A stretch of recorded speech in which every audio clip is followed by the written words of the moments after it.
Kamusta mga balibulista? Tinalo ng LPU Lady Pirates ang Perpetual Lady Altas 25-18, 25-15, 18-25, 25-22. Best player of the game si Jonah Dolerito sa likod ng kanyang 16 points mula sa 14 attacks at 2 aces.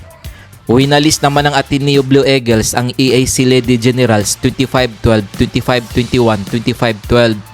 Best player of the game si Alexia Montoro sa likod ng kanyang 7 points mula sa 7 attacks. Winalis din ng CSB Lady Blazers ang Adamson Lady Falcons 25-13, 25-22, 25-19.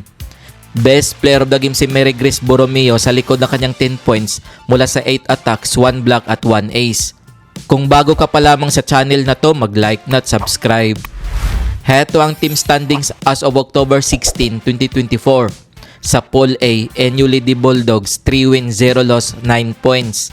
Ateneo Blue Eagles 3 wins 1 loss 8 points. Arellano Lady Chiefs 2 wins 1 loss 5 points. San Beda Lady Red Spikers 1 win 3 losses 5 points. EAC Lady Generals 0 win 4 losses 0 point. Sa Pool B naman, UST Golden Tigresses 4 wins 0 loss 11 points.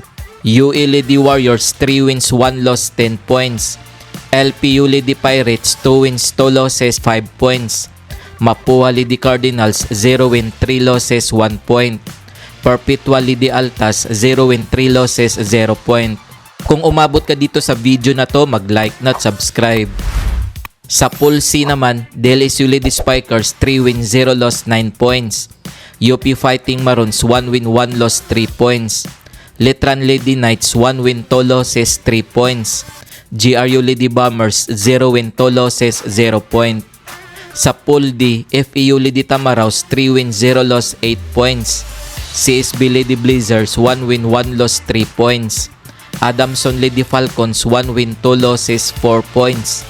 San Sebastian Lady Stags 0 win 2 losses 0 point. Heto ang game schedule ngayong October 18, 2024 na gaganapin sa Rizal Memorial Coliseum. Sa first game, maghaharap ang CSB Lady Blazers at San Sebastian Lady Stags alas 11:30 ng umaga. Sa second game, maglalaban ang Mapua Lady Cardinals kontra sa Perpetual Lady Altas alauna ng hapon. Sa third game, magtutos ang UP Fighting Maroons at GRU Lady Bombers alas 3:30 ng hapon.